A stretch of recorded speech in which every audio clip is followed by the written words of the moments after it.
Você mente. Antes que você se defenda, respira. Eu também minto. Todo mundo mente. Não é uma acusação, é um diagnóstico. A mentira começa cedo, cedo demais. Começa quando você aprende que existir não é suficiente, que é preciso parecer alguma coisa.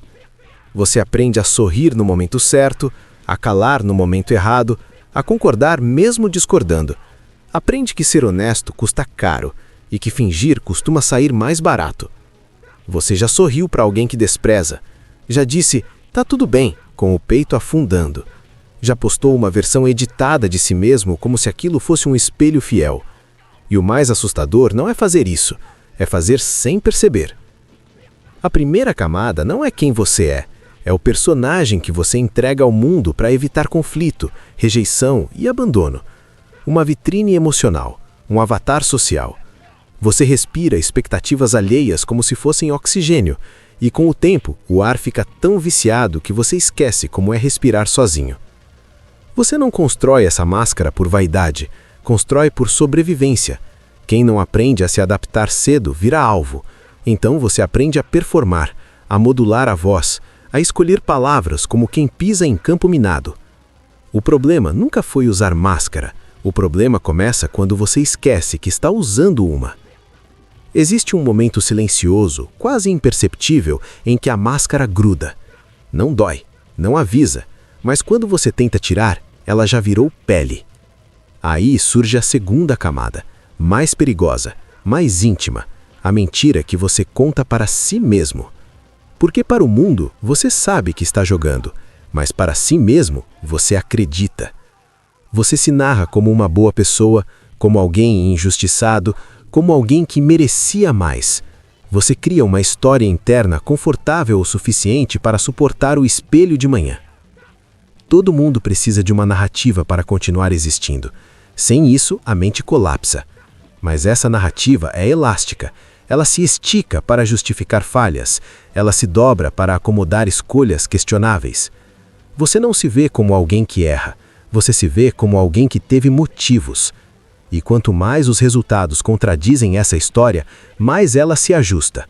A mente não busca verdade, busca coerência interna. O perigo não é errar, é nunca admitir que errou.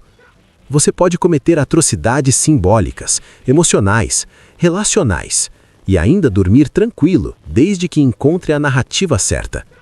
A autoimagem é isso, um escudo psicológico contra a culpa. Você vende uma coisa para o mundo, conta outra história para si mesmo, e nenhuma das duas é real. A realidade fica no meio, esquecida, ignorada, empurrada para baixo do tapete mental. Redes sociais são apenas vitrines desse mecanismo antigo. A foto bonita, a legenda sobre gratidão, a vida perfeita em pixels. Enquanto por dentro mora a ansiedade, o medo, a sensação constante de estar ficando para trás. Você mente em duas frentes ao mesmo tempo e começa a acreditar que isso é normal. Mas nenhuma dessas camadas é você. Elas são embalagem. E a maioria das pessoas passa a vida inteira discutindo a embalagem, polindo o rótulo, ajustando a tampa, sem nunca abrir o frasco. A pergunta que quase ninguém tem coragem de fazer é simples e brutal. Quando foi a última vez que você viu o que tem aí dentro, sem filtro?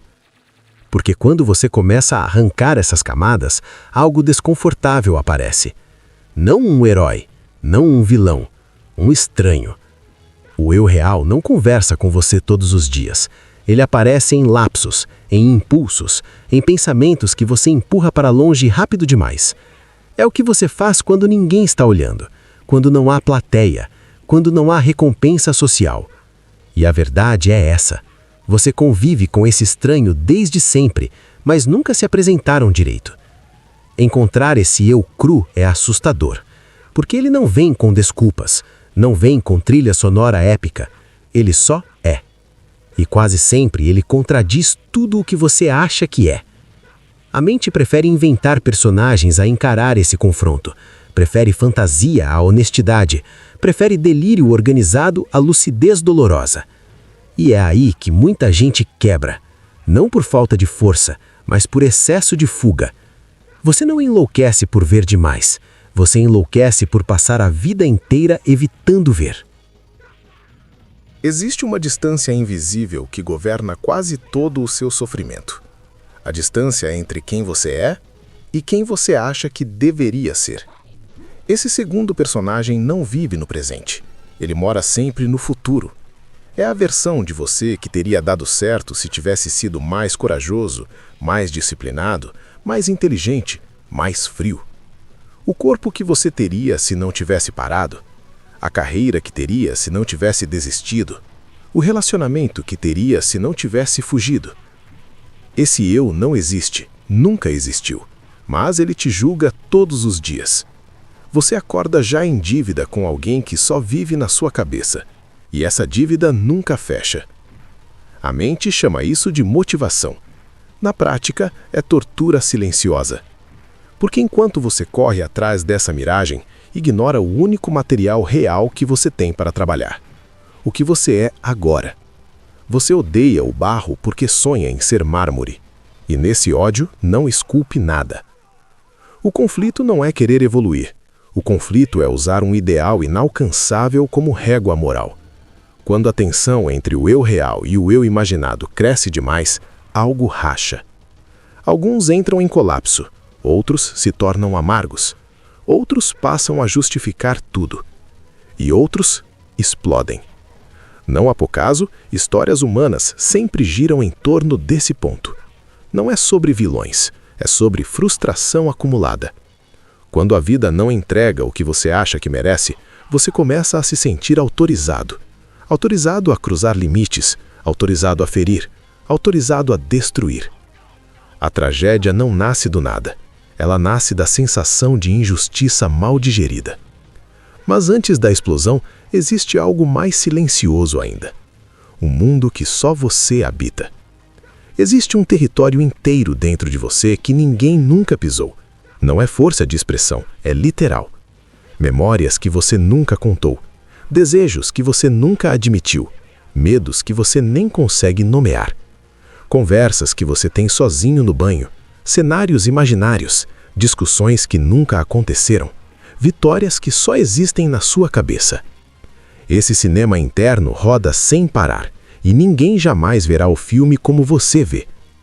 Você pode tentar explicar, pode descrever, pode escrever, mas sempre vai faltar algo. Porque consciência não é transferível. Todo mundo que convive com você conhece apenas a projeção, nunca o projetor. Essa solidão não é acidente, é estrutura. A vida individual exige isolamento interno. Sem isso, você deixaria de ser alguém para virar ruído. O problema é que esse mundo interno vaza, sempre vaza. E o que vaza não é discurso, é atmosfera. Você entra num ambiente antes de abrir a boca. As pessoas sentem algo antes de entender qualquer coisa. Algumas presenças aliviam, outras pesam, e ninguém precisa saber explicar. A atmosfera é o seu estado interno transformado em campo gravitacional. As pessoas orbitam ou se afastam sem saber por quê. E tudo isso acontece dentro de um padrão maior, porque se você olhar com atenção suficiente, vai perceber algo inquietante. Sua vida repete estruturas. Não eventos iguais, estruturas iguais. O mesmo tipo de erro com roupas diferentes. O mesmo tipo de relação com nomes diferentes. O mesmo tipo de frustração reaparecendo com cenários novos. Você muda de cidade, muda de emprego, muda de aparência, mas a história insiste em rimar. Isso não é azar, é roteiro inconsciente. Enquanto certas partes suas permanecem invisíveis para você, elas continuam dirigindo suas escolhas. E você chama isso de destino? Não porque seja místico, mas porque não é consciente. Você acha que decide, mas muitas decisões já foram tomadas antes de você perceber que estava escolhendo. E quanto mais você tenta fugir do padrão sem entendê-lo, mais alimenta o próprio ciclo. A vida não para te ensinar, ela repete. Repete até você enxergar, ou até você cansar de repetir. A pergunta que fica não é se você tem um roteiro. Todo mundo tem. A pergunta é, você já leu o seu? Mesmo que você nunca perceba conscientemente, existe algo que você deixa nas pessoas. Não é reputação, Não é imagem pública, é um resíduo. Quando você sai de um ambiente, algo fica. Um clima, uma sensação difícil de traduzir em palavras. É isso que chamamos de impressão essencial. As pessoas podem esquecer o que você disse, podem esquecer o que você vestia, podem até confundir fatos, mas não esquecem como se sentiram perto de você. Essa impressão não é planejada, ela emerge da soma de tudo que você carrega por dentro, filtrado pela forma como você vive. Algumas presenças despertam confiança sem esforço, outras despertam alerta, outras drenam energia. E quase ninguém sabe exatamente por quê. A impressão essencial é involuntária. Você não escolhe qual é a sua. Ela acontece. E ela está operando agora, em cada conversa, em cada silêncio. O mais desconfortável é perceber que, enquanto você tenta controlar a narrativa externa, essa marca continua sendo deixada sem pedir permissão. Mas ainda não chegamos ao centro. Agora vem a parte que quase ninguém alcança, porque para chegar aqui, algo precisa ser arrancado. Vamos fazer um experimento mental. Imagine que tudo pode ser retirado: o trabalho, o dinheiro, o status, os relacionamentos, a aparência, a saúde, as crenças, as opiniões, até o nome. Tudo aquilo que pode ser perdido é perdido. O que sobra quando não sobra nada? Isso é o núcleo. Não é personalidade, não é identidade social. É aquilo que não negocia. A maioria das pessoas nunca encontra o próprio núcleo, porque nunca foi levada ao limite necessário. Vivem protegidas por camadas, conforto suficiente para nunca precisar descobrir. Mas quando tudo cai, algo fica. Em alguns é a capacidade de escolher uma atitude. Em outros é uma teimosia quase animal de continuar respirando. Em outros é a busca por sentido. O núcleo não é bonito, não é inspirador. Ele apenas é. E exatamente por isso sustenta. Esse núcleo pode ser deformado, pode ser esmagado, pode ser distorcido pelo ambiente, mas raramente é destruído. Agora existe algo além do núcleo, o que você poderia se tornar. Não o ideal fantasioso, não o personagem inflado, o possível real. Aquilo que você seria se certas condições se alinhassem, se certas escolhas fossem feitas, se certos bloqueios fossem enfrentados. Esse potencial não é garantido. Ele pode morrer sem nunca nascer. E essa é uma das tragédias mais silenciosas da existência humana. Pessoas não morrem apenas biologicamente. Potenciais morrem todos os dias. Sonhos que nunca tiveram solo. Capacidades que nunca encontraram ambiente. E ninguém faz funeral para isso. O núcleo você descobre na crise. O potencial apenas nas condições certas. Entre os dois existem escolhas e acaso.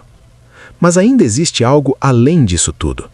Algo que não cabe em diagnóstico, nem em teoria, nem em explicação confortável. Você já sentiu aquele momento raro em que a fronteira do eu pareceu frágil, o céu estrelado, o silêncio absoluto, o nascimento, a perda, a música que te atravessou sem pedir licença. Por um segundo, você percebeu que não é o centro, e estranhamente isso não diminuiu você. Isso é o eu transcendente. Não é casa, é janela. Você visita, não mora. E se ficar tempo demais, se dissolve. Por isso, voltamos. Voltamos ao corpo, ao limite, ao sofrimento. Porque existir separado dói. Mas existir dissolvido não existe. E no limite de tudo isso, existe algo que palavras quase não alcançam. O absoluto. Não como ideia religiosa, não como conceito bonito, mas como fundamento. O ponto onde a pergunta por quê perde sentido, porque já não há linguagem suficiente para sustentá-la. Alguns chamam de Deus, outros não chamam de nada, mas todos em algum momento esbarram nisso e não entendem, porque não é para entender, é para tocar. Você começou essa jornada fingindo, vendendo versões, acreditando em narrativas. Agora está aqui, na borda, olhando para algo que não cabe na superfície. A pergunta final não é se isso é real. A pergunta é: você vai descer ou vai voltar a fingir que a superfície basta?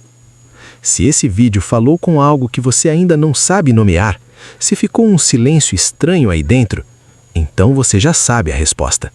Se inscreve no canal. Aqui a gente não entrega conforto rápido. A gente entrega profundidade.